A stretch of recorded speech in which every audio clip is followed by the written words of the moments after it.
Assalamualaikum warahmatullahi wabarakatuh. Saya Aisyah Akila dari Program Studi Pendidikan Bahasa Jepang UNESA kelas YPAI. Di video ini saya akan membahas topik yang sangat penting, yaitu membangun interaksi ideal dengan Al-Quran.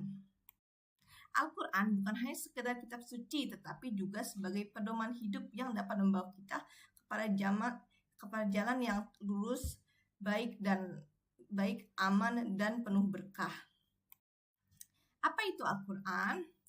Al-Quran adalah firman Allah Subhanahu wa Ta'ala yang diturunkan kepada Nabi Muhammad SAW melewati malaikat Jibril.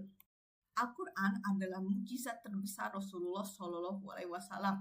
Bahkan Al-Quran adalah mukjizat yang paling besar, lebih besar daripada mukjizat-mukjizat nabi-nabi yang sebelumnya. Al-Quran diturunkan secara berangsur-angsur berdasarkan konteks dan situasi tertentu. Dahulu, sahabat-sahabat Rasulullah hanya menghafal ayat-ayat Al-Quran dari mendengarkannya langsung dan mendokumentasikannya ke atas bahan-bahan yang ada saat waktu itu, seperti pelepah kurma, batu, tulang hewan, dan tanah keras. Seiring berjalannya waktu, banyak sahabat Rasulullah yang wafat atau mereka lupa gitu dengan ayat Al-Quran. Jadi banyak yang berinisiatif untuk membuka Al-Quran agar lebih tahan lama dan mudah diakses untuk generasi-generasi berikutnya. Pada masa kekhalifahan Utsman bin Affan, salinan fisik Al-Quran berupa buku yang juga disebut dengan mushaf pertama kali resmi dibuat. Salinan Al-Quran ini yang dikenal sebagai mushaf Utsmani disusun untuk memudahkan pemahaman ayat Al-Quran bagi generasi mendatang. Hal ini menunjukkan betapa pentingnya Al-Quran sebagai pedoman hidup bagi umat manusia. Apa tujuan penurunan Al-Quran? Ada beberapa alasan Al-Quran itu diturunkan.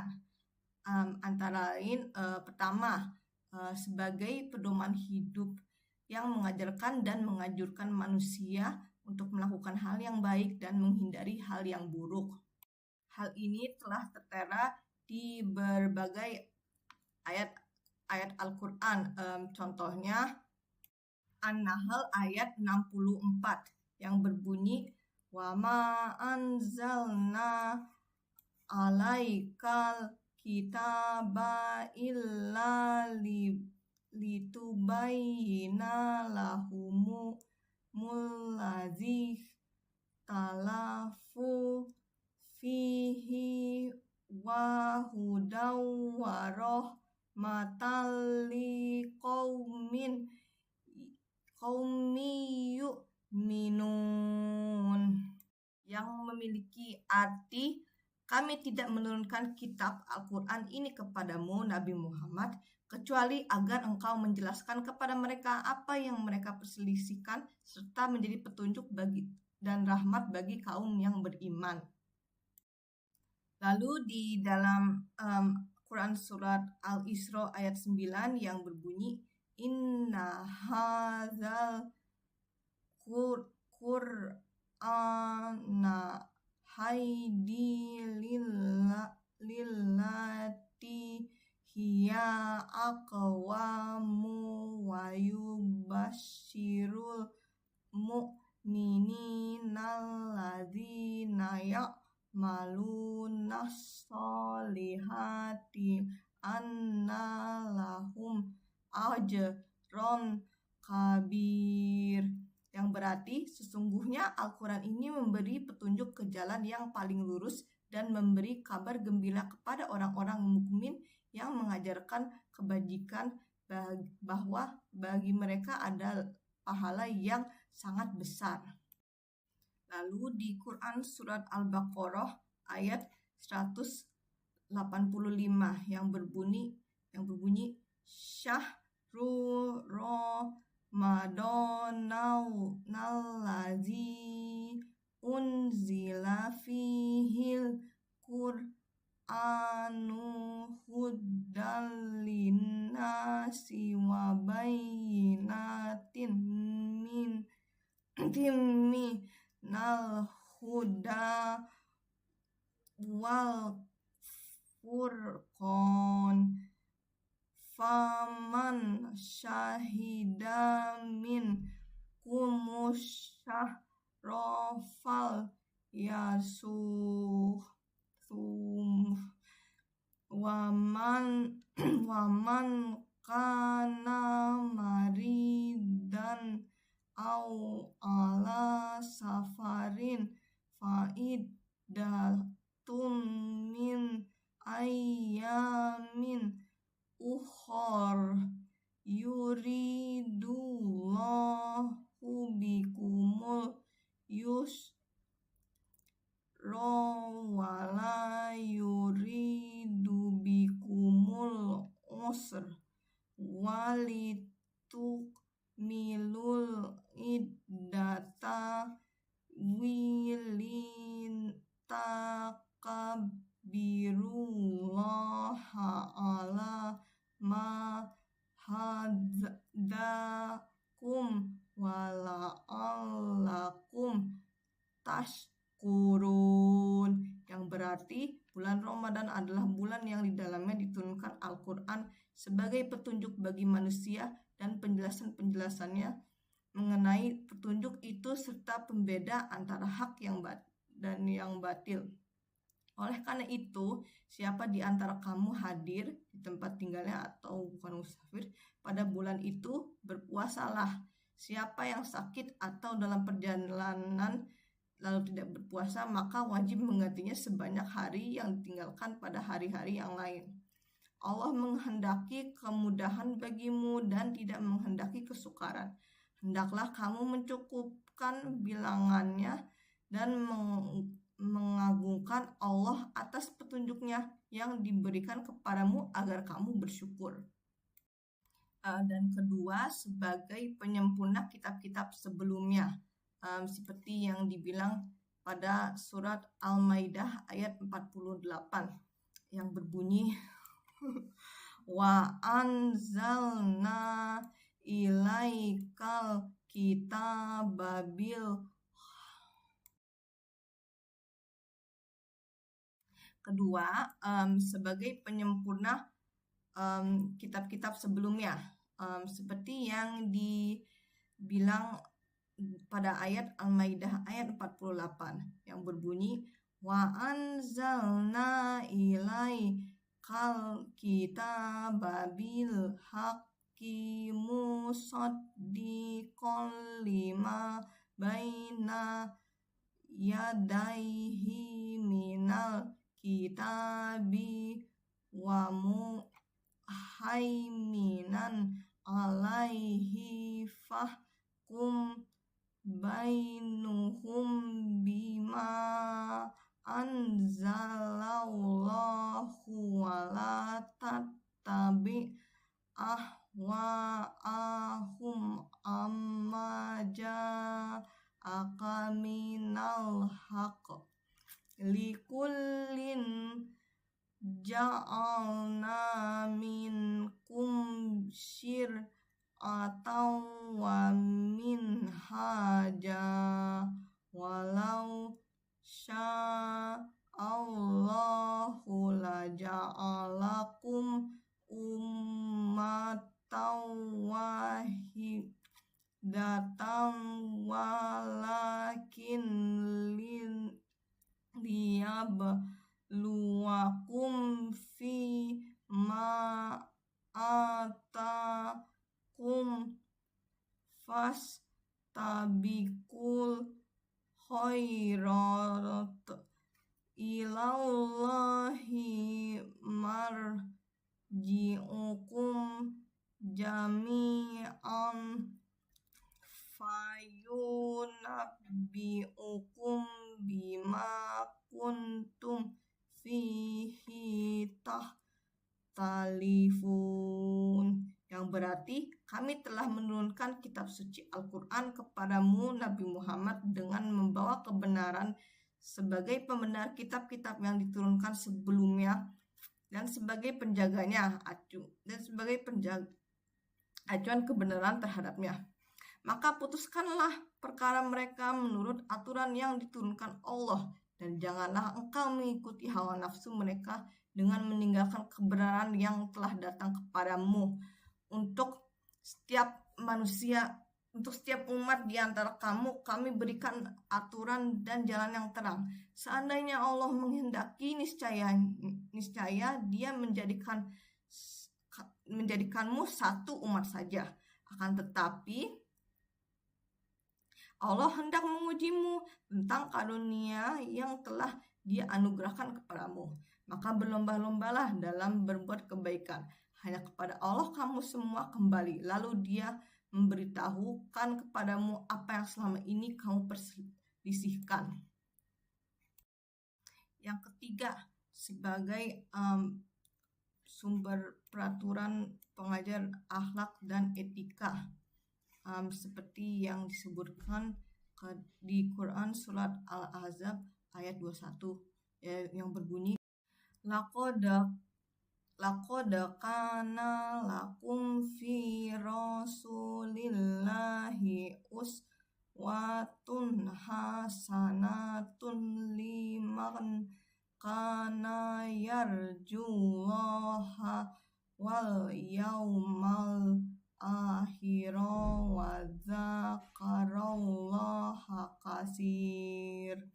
Yang berarti, sungguh pada diri Rasulullah benar-benar ada suri teladan yang baik bagimu, yaitu bagi orang yang mengharap rahmat Allah dan kedatangan hari kiamat serta yang banyak mengingat Allah.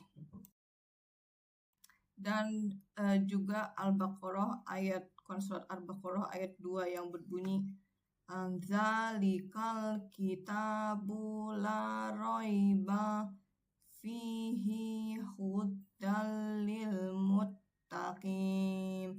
Yang berarti kitab Al-Quran ini tidak ada keraguan di dalamnya. Ia merupakan petunjuk bagi orang-orang yang bertakwa. Dan keempat, sebagai memberikan peringatan dan pengingat kepada manusia.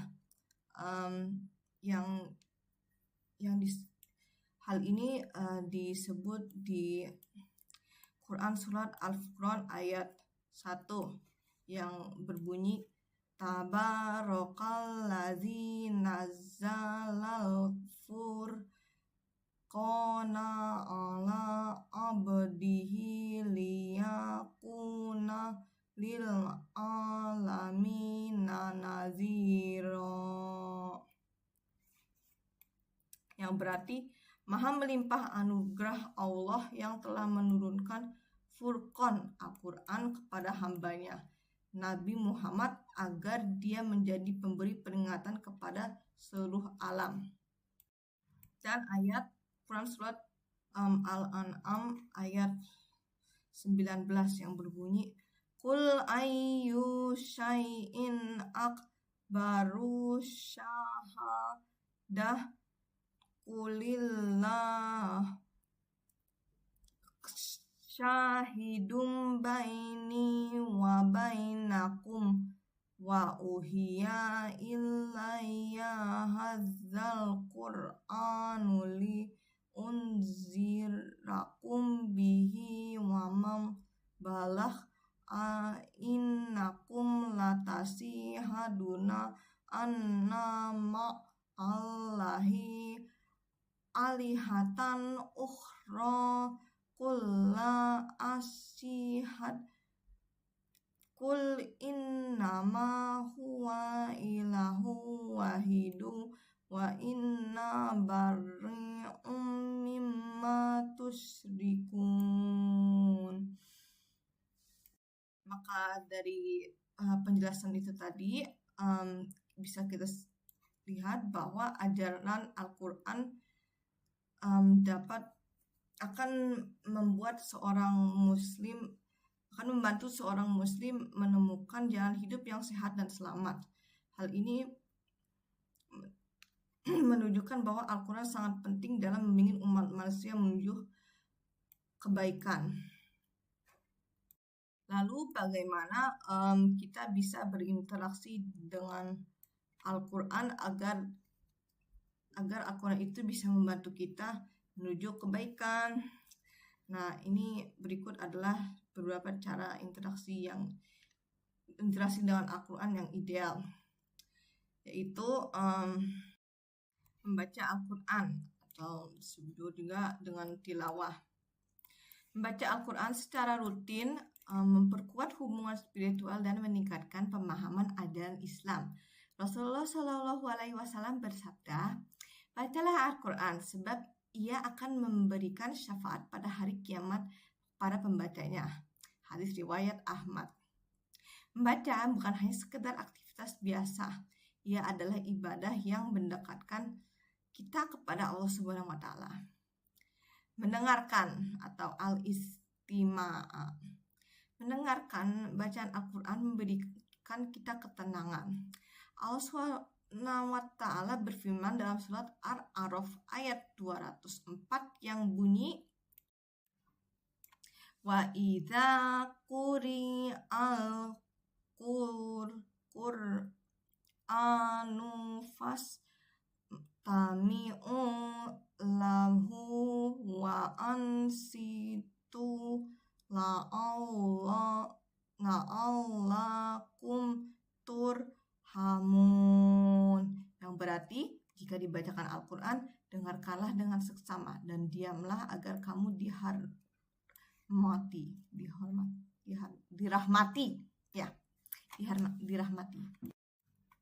Mendengarkan dengan penuh perhatian dalam bentuk penghormatan terhadap firman Allah.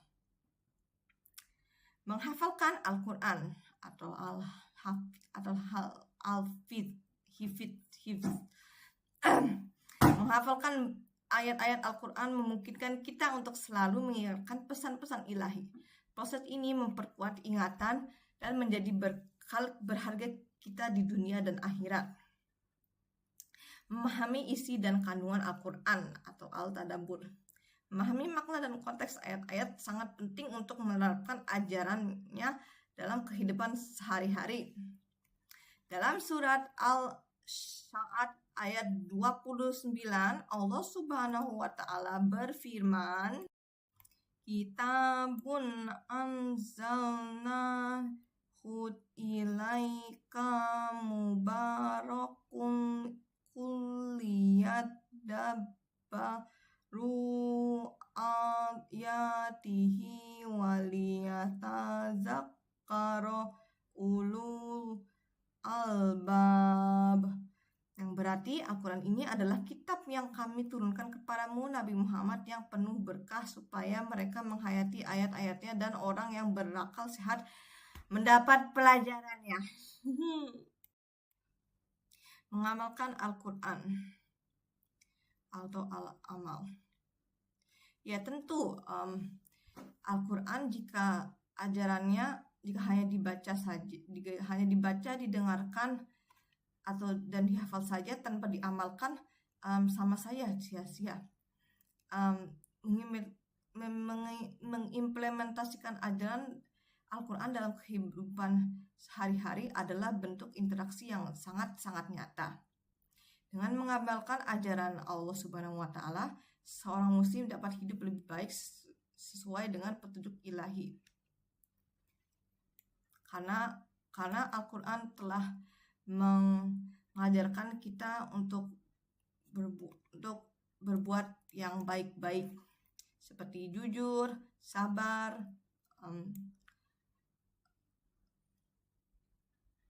dan lain-lain. Interaksi dengan Al-Quran sangatlah penting. Al-Quran harus dijadikan sumber petunjuk, inspirasi, dan pedoman hidup yang dapat membentuk karakter serta perilaku kita. Berikut adalah beberapa hikmah yang penting dalam berinteraksi dengan Al-Quran. 1. Mendapatkan petunjuk hidup. Al-Quran menyediakan panduan yang jelas dalam menjalani kehidupan sehari-hari. Dengan memahami dan mengamalkan ajaran Al-Quran, kita dapat menemukan jalan yang benar dan menghindari kesesatan. Terus, meningkatkan kualitas spiritual. Interaksi dengan Allah dengan Al-Quran membantu kita mendekatkan diri kepada Allah Subhanahu wa Ta'ala. Membaca, mendengarkan, dan menentukan ayat-ayatnya dapat membuat ketenangan jiwa dan memperkuat iman. Menginternalisasi nilai-nilai Islam. Dengan berinteraksi secara rutin, kita dapat lebih mudah menginternalisasikan nilai-nilai Islam dalam kehidupan sehari-hari. Hal ini akan tercermin dalam sikap dan perilaku kita, sehingga menjadi pribadi yang lebih baik dan bermanfaat bagi orang lain. Terus, membangun hubungan sosial yang positif. Bergabung dengan kelompok studi atau komunitas yang sering menerapkan dan membacakan ajaran-ajaran Al-Quran tidak hanya memperkuat pemahaman kita, tapi juga membangun ikatan sosial yang positif. Lalu kita juga bisa mendapatkan syafaat di hari akhir. Rasulullah SAW bersabda bahwa Al-Quran akan memberikan syafaat kepada pembacanya di hari kiamat. Ini menunjukkan betapa besar manfaat membaca dan mengamalkan Al-Quran dalam kehidupan kita di dunia dan akhirat. Maka dari situ kita tahu bahwa Al-Quran berfungsi sebagai pedoman hidup yang bagus untuk manusia. Interaksi yang ideal dengan Al-Quran meliputi berbagai cara seperti membaca, mendengarkan, menghafal, dan memahami, serta mengamalkan ajarannya. Semua ini bertujuan untuk memperkuat hubungan kita kepada Allah, meningkatkan keimanan kita agar hidup kita sejahtera di akhirat dan di dunia.